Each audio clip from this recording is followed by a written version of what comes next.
Hello, soul focused family.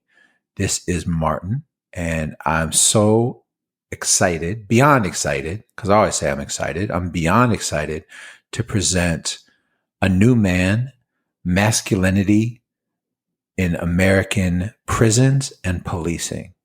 And this was a long conversation that I had with Anwar Velazquez, who you've been listening to on our Soul Focus Radio podcast before, and with Devon Adams, who will be a new voice for you. This will be the first part coming up that you're going to listen to.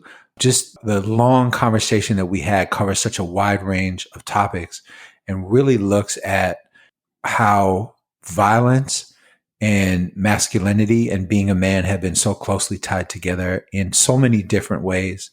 And, we start early in childhood, and over the course of the three series, we'll work our way through teenage years and adult years. And we'll talk about incarceration, and we will talk about policing and the similarities and the differences.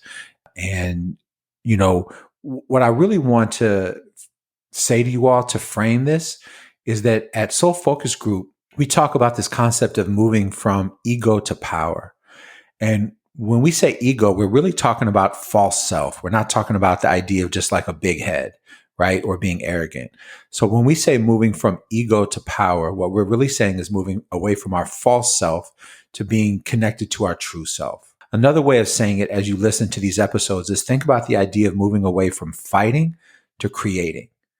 So much of what we talk about is how Devon and Anwar have had to fight so much of their lives and how they are now moving away from that to creating. And even myself, in very different ways, I've been very much a verbal fighter, an arguer, a conflict-based person.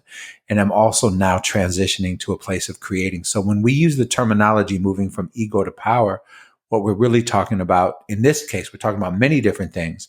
But just think about moving from a place of fighting, a place of violence, to a place of creating and a place of love. With that, I ask you to sit back and enjoy this conversation.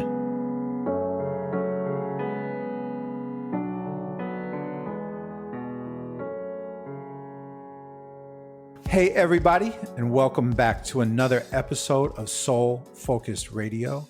This is your host, Martin Friedman. And I'm extremely excited for today's podcast.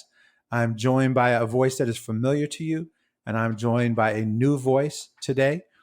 We have Anwar, one of our Soul Focus Group facilitators, who you've heard a few times. Anwar, how you doing? I'm doing well, Martin. Glad to be back here again, and it's a beautiful space for sure. Always good to have you. And then we're welcomed by Devon Adams. Devon, how you doing? I'm doing great. Definitely a privilege to be in space with both of y'all, and looking forward to the conversation. Beautiful, beautiful. So Devon is a friend and a colleague for many years now in work that we'll get into in just a minute. But Devon and I have known each other for almost 20 years out in Seattle, and doing work on prison reform, criminal justice reform, reentry, and we'll describe all that in a minute. But we're just so excited, Devon, to be able to have you on here today. So I wanted to kick it off with just wanted to ask each of you, like, what's going on in your life that is exciting to you? Like, what's going on that's kind of in your life that you feel is really inspiring? I'll let Devin go first since he's here with us new, so I'll let him get his voice out there. Cool, man. Thank you. So for me, it's really a couple of things, really simple. I have the privilege to take my daughter to school every morning. For some people, that might not seem like a big thing, but I have a 23-year-old daughter who, unfortunately, I missed out on a significant amount of her life, and wasn't able to take her to school. And now I have a 5-year-old that I drop her off at school every morning, and it just inspires me, no matter what's going on. If I feel like I'm in a little bit of a funk, as soon as I get to see her and take her to school, it's just makes me realize how fortunate that I am. And then the second thing is, like, I'm in this process of finding my way in employment and having the opportunity to reach out to potential employers and go through the interview process. It's exciting to me because I learn new things every time. And so just enjoying that, figuring out my path, and being grateful to take my daughter to school. Nice. That's beautiful. Anwar, what would you say? As he was talking, as Devin was talking, I think it hit me too that, Devin, I got a 3-year-old daughter that I've been taking. We just got her signed up in daycare.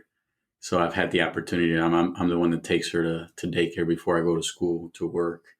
And it is true. I mean, it's amazing that you could wake up and you could have a bad night, or you could wake up and be like, man, I'm tired. I don't want to do it today. But then to see them get up and it's like this smile and saying, hey, time to go to school. It's like, yeah, it's time. Let's go. Let's get up. So reflecting on that, it just hit me for sure. But overall, I feel like there's a lot of things that I got going on. Today, I had the opportunity at the school that I work at to start a boxing club with a group of young men there at the school, and women that want to join. And I've just been having the privilege and really the opportunity to work with a lot of youth, and a lot of youth that definitely need that empowerment. So it's been wonderful to come to work every day and think about the impact that I'm not only leaving behind, but also those young men and women leaving behind on me, for sure. So it's been a great year, and it's something that I keep looking forward to, for sure. That's awesome. Yeah. Well, both of you are inspiring to me in what you're saying. And, never having had my own biological children, but, having to help raise grandchildren back in Seattle. And, I totally get where you all are coming from in terms of like the simple things of just, taking one of my grandkids to school, or, taking them to a sporting event or something like that. That was a very powerful piece in my life. I would say for myself right now, what's inspiring me is that I think, living in South Florida, the nature here really inspires me. And, I lived in Seattle and other parts of Washington State, but mostly Seattle for over 30 years. And the nature inspired me a lot, but I didn't get to see it all the time. Like you get so busy. I got so busy in the life that I lived. And, I'd see nature like going back and forth to work and stuff like that. I'd see sunsets and all that. But where I live right now, I can just look out. I'm looking out the window right now. The sun is setting.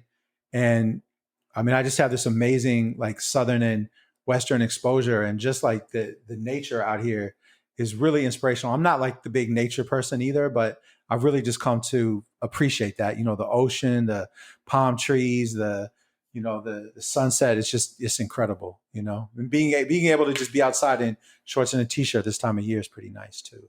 I bet it is, Martin. I bet it is. Yeah. For real. Yeah, I'm not trying to, you know what I just realized, you all? I'm sorry. Yeah, I stopped talking about the weather. I went to the weather. Oh my gosh. Yeah. And you know what? I could have just stopped at nature, but I had to go to the weather. At least I didn't tell you that it was 82 degrees today. The fact that I did not tell you all that it was 82 degrees. What are you talking about? I'm not telling you, Anwar, because we're not talking about the weather anymore. Yeah, that's hilarious. I'm getting old. What can I say? I'm by far the oldest person on this call. So, I think I just have to accept that's part of being old. But, and I'm going to say another thing too, and this might be a little corny, but I'm also extremely inspired and extremely excited to have this conversation. And, I'll say, I'm always excited to talk to you, Anwar, but we talk a lot. Mm-hmm. But I'm really excited Devin, to have you on today. And it's extremely inspirational for me because as you tell your story, you're going to share with folks that the situation that you were in when you and I met, and to see you now, and I haven't been able to physically see you yet, but I'm hoping to when I come out to Seattle next. But to just experiencing freedom, and I'm going to just say that and then turn it over to you to just tell a little bit about your story. But I don't know why I'm not saying it. I mean, you and I met when you were incarcerated, and that's the only way I've ever seen you, right, face to face. And I still haven't gotten to see you out yet, but it is incredibly inspirational to me to know that you are out, to hear your stories about being able to be in your younger daughter's life, to be able to hear you talk about looking for a job on the, outside is just incredible. So I really wanted to say that too. Thank you. Definitely. It's a journey, man. I've been making the most of these opportunities, and yeah. So tell us a little bit about who you are. Like I said, folks have gotten a chance to meet Anwar. They certainly know me. Yeah. And so just give us your story a little bit, whatever you want to say that kind of leads you up to being on with us today. Okay. So where I'm at right now is recently being released after serving 21 years. Went to prison when I was 20 years old, and no excuses. I was out there living a lifestyle that was harmful, and a lot of my story, like most people's, begins with violence, and violence was the language that I learned at a very, very young age, and unfortunately perpetuated that. And when I went in and out of the juvenile system, and then like I said, at the age of 20, I'm responsible for taking a man's life, and was sentenced to 30 years for that, and was in prison at a young age, and didn't know much other than I was tired of feeling the way that I was feeling, and showing up the way that I was showing up, and was fortunate enough to go to a prison where I was around older men, older black men, and some other older men that took me under their wing, and I was involved in programming, which you were a part of, Martin, with the Black Prisoners Caucus and the Concerned Lifers organization. And from there, I was able to be loved by community and be loved by these older men and some of my other peers, and began to search for what was this thing that they saw in me that I didn't see in myself. And through that process, was able to create really meaningful relationships. I met a brother, John Page, a sister, or queen, I would call her, Mary Flowers, Janet Preston, Willie Williams, John Nelson, and they just poured into me. I was like an empty container, and they poured into me, helped me understand my value and my worth. And, I just started to believe in something. And throughout that 20 years of incarceration, I was fortunate enough to, get my degree, work with folks in community, where, like you mentioned earlier, working on legislation, working on policy issues, working on community issues, really trying to get at the impact that state violence was having on Black and brown communities, and eventually had my sentence reduced from 30 years down to 22. And, now here I am walking out into Seattle, a couple of decades later, and it's a whole different world. But I'm so grateful, because there's so many brothers that are still inside that they should be out here with me. And there's men who didn't make it, who passed, great men that molded me, that passed away inside of there. So I never forget that. And yeah, I'm here trying to make the most out every day. And I'm fortunate to be in communication with you, Brother Dustin, and John. Some of these same individuals that were helping pour into me inside are out here pouring into me also, like my D. My D was helping me at one of the most critical times of my life. I was getting ready for my clemency hearing. And man, he really walked me through that process and helped me realize that I wasn't asking to be free. I was just asking to be released, because mentally, freedom is where I'm at. Freedom was a mental thing. It wasn't about my physical confinement. And yeah, he did an amazing job, helping me understand some things. So just really blessed to be here in space with y'all and thinking about what life looks like moving forward. I'm just really happy. I'm blessed, thankful. Yeah, that's awesome. Yeah, like I said, I'm beyond excited, to know that you're out. You meet people. I met people, going up there pretty much on average twice a month, for 15 years, and then even kept going a little bit after I moved away in 2016. Well, I actually went up a lot right after I moved, but then, over time I started going up less and less, and then of course, COVID hit. But you were, Devin, one of the lights there. Your energy, your enthusiasm, your attitude. I mean, I can think of some times we didn't always agree 100% on everything, but that kind of thirst to grow in that environment, was powerful to me. So seeing you now and getting to experience, your life from this point forward, is awesome. I mean, it really is. So yeah, I'm just so glad, man. I really am. And And like I said earlier, Anwar, I'm also, I feel the same way. You and I don't have that level of history. We've only known each other for around a year or so. But I've also, I felt something in you. I've known a lot of police officers over the years, and I knew you while you were still a police officer, and you also carried like a different energy in many ways. You carried also a light, a desire to grow and to understand things on another level. So I don't know, Anwar, maybe just talk a little bit about just you reflect on what Devon just said in his journey. Maybe just reflect on you a little bit, on your journey a little bit, coming, going into policing and then coming out of it. Yeah, no, for sure. I mean, Brother Devin, I appreciate you sharing that. That's huge. I think one of the things that stuck out with me the most as you were talking was how part of your growth was based or was supported by those other individuals believing in you, and then you kind of reflecting that back and actually grabbing it and keeping it with you instead of just letting it go.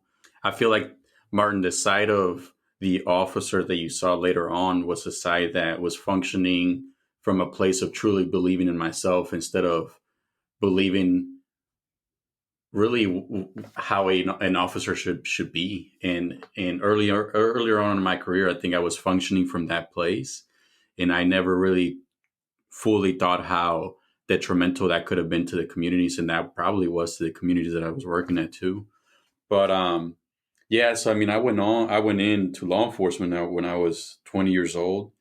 I graduated the academy in 2011, and then went on to work full time for two different police departments, one in the suburbs and then one in the inner city environment. Both of them taught me a lot. They taught me a lot about life overall. And one, I was experiencing, and I had already experienced throughout my life, a lot of violence. So for that and that piece of things, I was already not used to it, but I had already grown my mind to believe that that's how life was, that it was a violent world, and this is how we were supposed to live it. And the other one was more on the privileged side of things, or seeing a different lens of communities and how those two different communities, or those two really different communities, behave so differently from one another. And I left in 2020 in December at a time that I knew my mind and my spirit knew that it was time for me to go. It was time for me to find what my true passion is. It was time for me to give myself a mental health break. It was time to really release myself too, or to free myself and liberate myself. A lot of things have changed internally and externally after I left the police department. So that mental liberation that Devin talks about, though it is different, is still similar in some ways too. Yeah, thank you for sharing that. It's striking me right now, and I know I knew this, but I didn't put it together. It's striking me right now that Devin, you went into prison at 20, and Anwar, you went into the forest at 20, and that's kind of amazing to think about. As our conversation goes forward, I think we're going to talk more and more about how you both saw masculinity playing out in those areas. But it just really hit me that 20 years old, which I mean, I'm 58, so 20 feels like a kid, such a young age for both of those things to happen to you all. You know what I'm saying? Yeah. Yeah, absolutely. Absolutely. So Devin, you said before that essentially you like came into this world, early on and experienced violence. Would you elaborate on that just a little bit? Like, what do you mean when you say that? What could you share with us and our listeners about what you mean when you say that? Yeah, and this is something I've been thinking about it quite a bit. And before I could speak, before I knew any words, violence was going on in the home, right?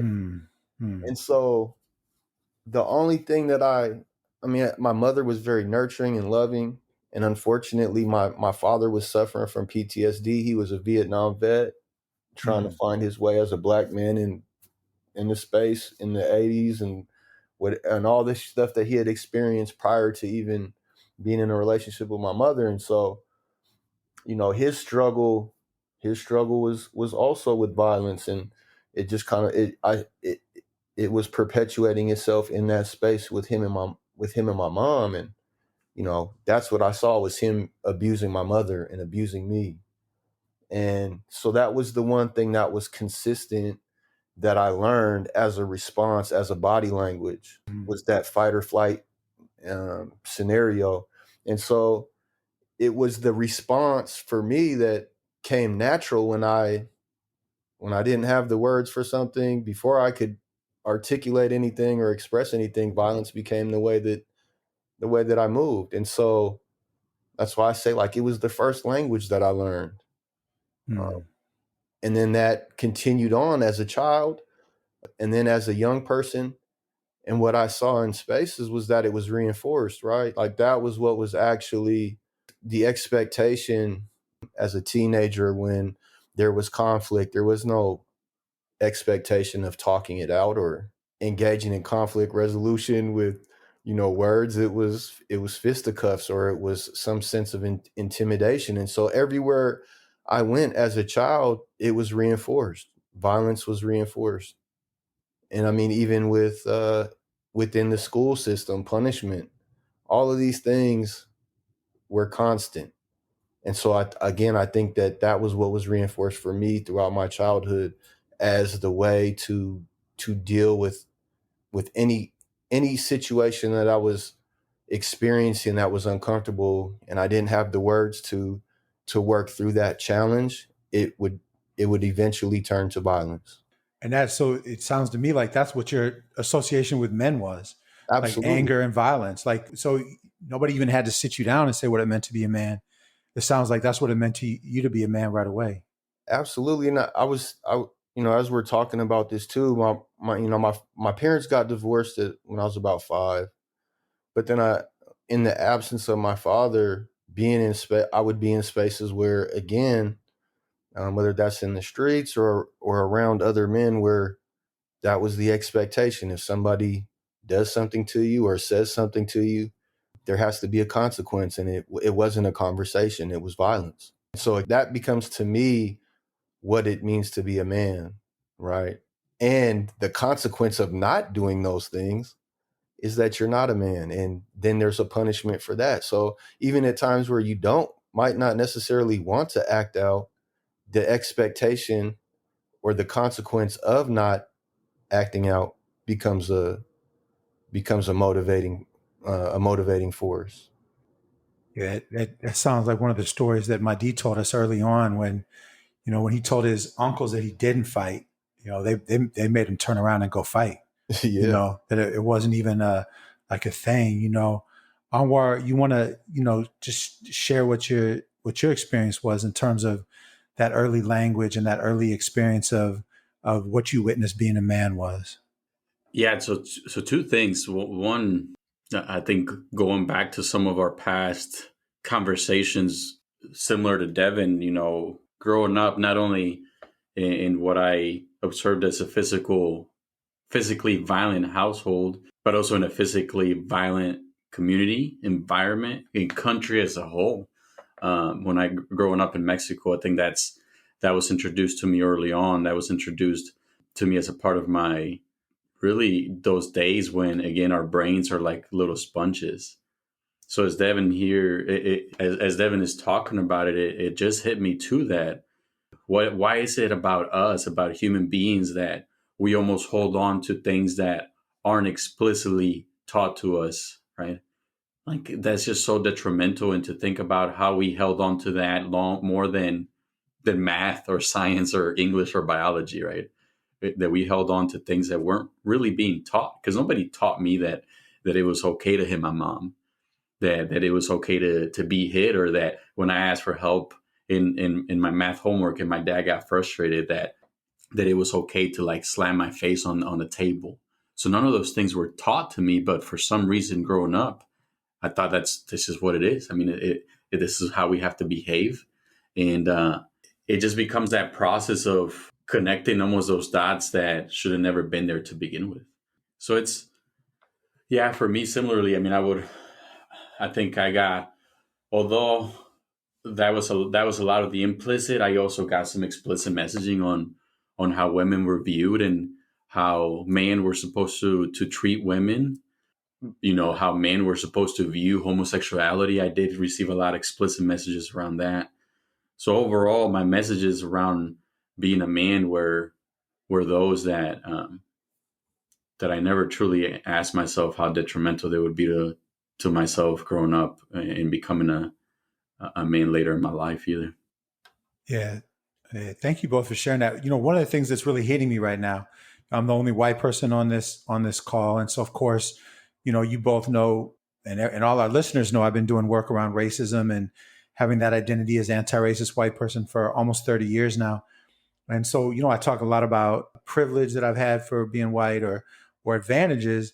I'm also really very much right now, I know this is not every white person's experience, because I know this is a class thing for many white people, that many white people were raised in violent homes with overt violence and overtly violent communities. But right now, I'm also, in listening to both of you, I'm feeling what a privilege and an advantage it was for me to not grow up in an overtly violent home and an overtly violent neighborhood. I grew up very close to violent neighborhoods, and I went to them quite a bit as a teenager, but I could always go home to my middle to upper middle class suburb. And I'm just realizing that, not growing up in that overt. Now, folks know my story. There was covert violence in my home, under the surface violence in my home, and that certainly impacted me. And also just realizing that the overt, like in your face, in the house, in the streets, in your community violence is something that not having that served as an advantage for me. I'm really feeling that strongly in the moment. Can I ask though, so hearing or thinking about those differences, what were the expectations or the things that you had as a young person coming up when it came to violence? Like, when was violence acceptable and when wasn't? What were the expectations of a man when someone was dealing with conflict or being faced with aggression? What was the appropriate response? Yeah, that's such a great question, man, because it was different at different times. So in my home, my father was pretty passive. We didn't really get hit. There was spanking. This was the 60s and the 70s. Right. We definitely got spanked, but it wasn't like, I went to my friends' homes and I saw them get whipped sometimes. You know what I mean? Like really beaten. One of my best friends across the street from me, his mom used to, beat the shit out of him all the time. And so in relative to what I saw in some of my friends' homes, there wasn't, so I definitely saw some violence, but it wasn't in my house. The only time my father ever really like hit me is when I was 12 years old and I told my mom to shut the fuck up. And my dad, he was partially paralyzed on his right side. He grabbed me with his partially paralyzed arm and then just, beat me with his good arm, his left arm, and that was like kind of shocking to me because that was the only time I ever really experienced that level of violence in my house. Right. In terms of like, it was really different. Where I grew up was an interesting place because it was a purposely desegregated city. So I grew up around black and white, kids and families on my block and then in the schools I went to and stuff. So where you were in Shaker Heights, which is where I grew up, the part that you grew up in, you're going to have a very different reality. Like not far from where I grew up was the neighborhood that was like lower, like more like working class or lower middle class. And it was mostly black. And definitely like when I would go to those streets, it had a different vibe to it. I was involved, I think, Devon, you know this, and I don't know, Anwar, how much you and I have talked about it, but, I started doing drugs at 12, 13, started smoking weed, and I started selling weed at 14, So I was a drug user and a drug dealer from a very young age. And my paths would cross with people that were dealing like in the city, like quote unquote inner city, just across the border in Cleveland, which is only like a mile from my house. And I definitely experienced like people that had guns in their waistbands. And, there was this idea of like everything you all are talking about in terms of violence would be met with violence, aggression would be met with like aggression to the point of like being shot. And then I could leave that. Like I could leave it. I could go in and out of that. Right. And the majority of my reality, like when I sold drugs and when I used drugs, it was pretty peaceful. You know what I mean? Like I didn't have to carry a gun on me when I sold drugs. Right. And like, Devon, you know this, but one of the most powerful pieces for me and going up to the Washington State Reformatory in Monroe, where you and I met, before we came on, we figured it was around 2002 or 2003. I started going up in 2001. And one of the most powerful pieces for me is literally I would be sitting in a circle next to somebody who was the same age as me, the same physical build as me, and had done pretty much a lot of the same things as me, but had done them as like a Black youth, in a quote unquote inner city or urban and setting. And I had done a lot of those same things in a, middle to upper middle class white suburb. There's a white Jewish kid, and he's inside and he can't even meet without me coming into the circle, but we did a lot of the same stuff for like 10 years. I just didn't have to be armed. I didn't have to fight all the time. It was just, I learned the difference so acutely when I was coming up to Monroe a lot. Yeah, that's real. One of the things that I think about quite often too, though, is just like in this work, in this country, that I feel as if the whole idea around what it means to be a man is violent in itself.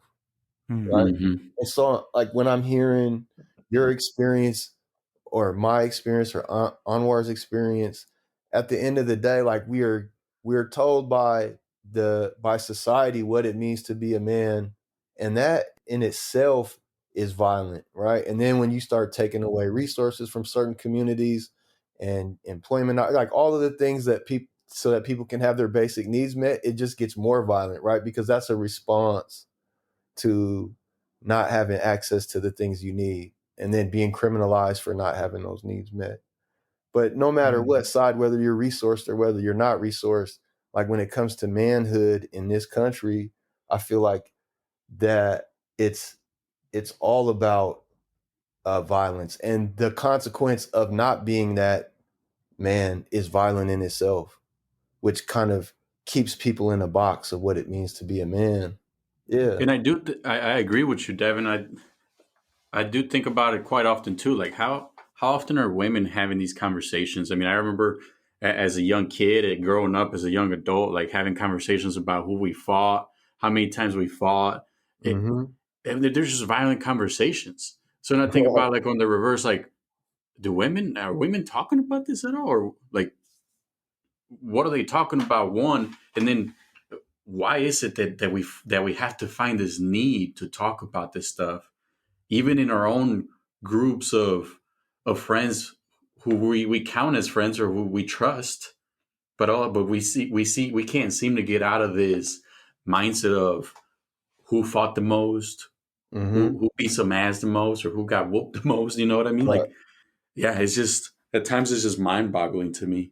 Yeah, absolutely. And also thinking of no matter what community you're in, I don't know, Martin, I feel like no matter what community you're in, like there's always that stand up for yourself. You don't let people do these things to you. Mm-hmm.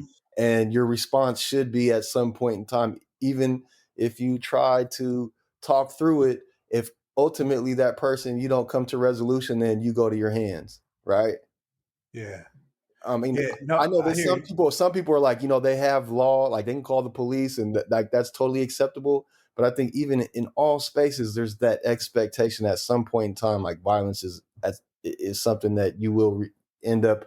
There's an expectation that it will be resorted to at some point. Yeah, I appreciate you pushing me on it. So I don't think I think what I said earlier didn't exactly answer your conversation, but I mean your question. But let me say this: I think the opportunities to not be in violent situations were much greater for me than Absolutely. either of you. Absolutely. That's one of the things. Like I could avoid it. Like I wasn't gonna come into violent situations as I walked down my street or anywhere close to me. I had to intentionally go to more violent places. Now, Right. I just wasn't that kid. Like I was not a fighter. I would do anything I could to avoid a fight.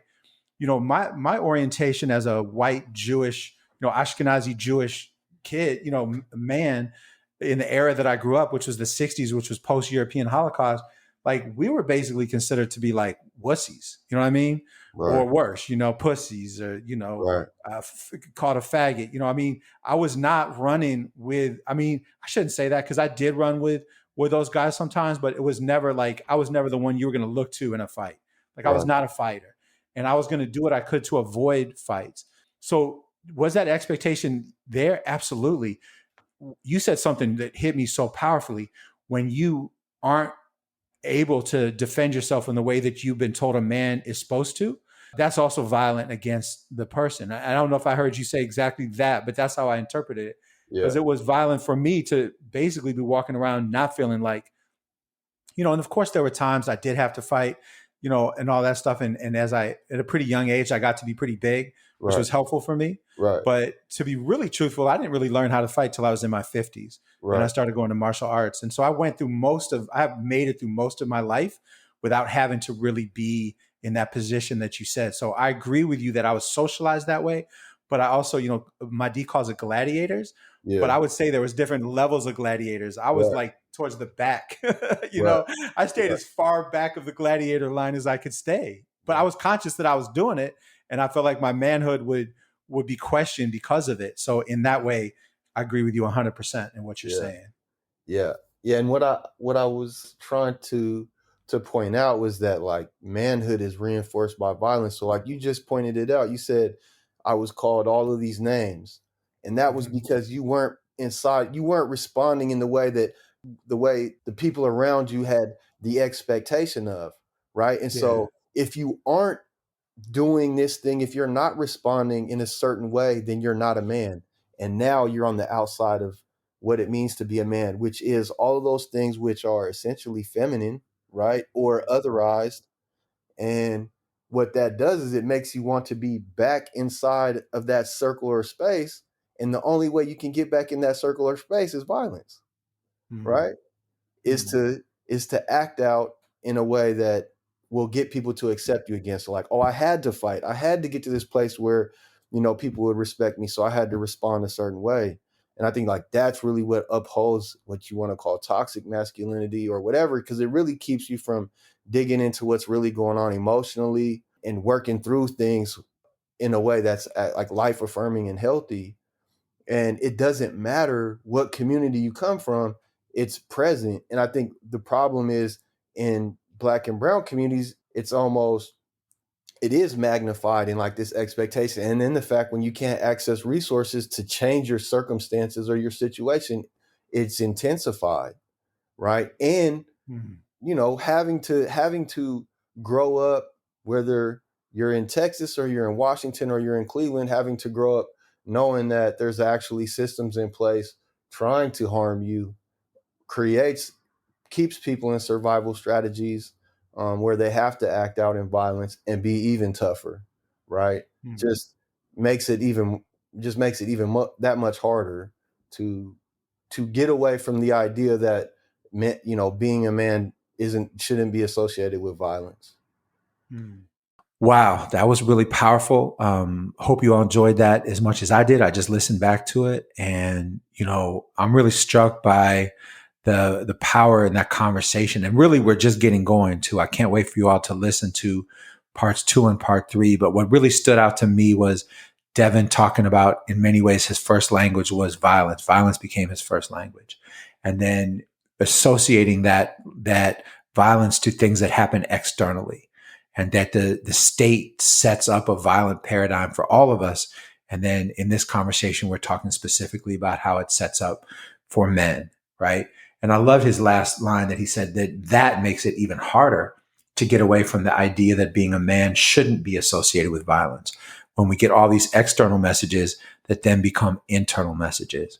So when we talk about moving from ego to power, we're talking about moving away from that old definition of what a man is, which is defined as violence, and moving to a new definition where we're creating something new, a new definition that is away from violence and towards love. So as you know, we love you, each and every one of you. And we love that you have made the decision to be on this journey with us. We ask that you come to soulfocusgroup.com, look at everything we're doing, be a part of what we're doing, ask us questions, give us feedback. We're always open to that. And look for the next parts of this podcast series, the next episodes, and just know that we are just excited to be on this journey away from the old and to the new for all of us, every single one of us. And in the future, we will have series that will focus on women and all different kinds of things. So just know that we are so appreciative of you being a part of what we do. As always, We ask that you stay safe, you stay well, and most of all, please stay soul focused.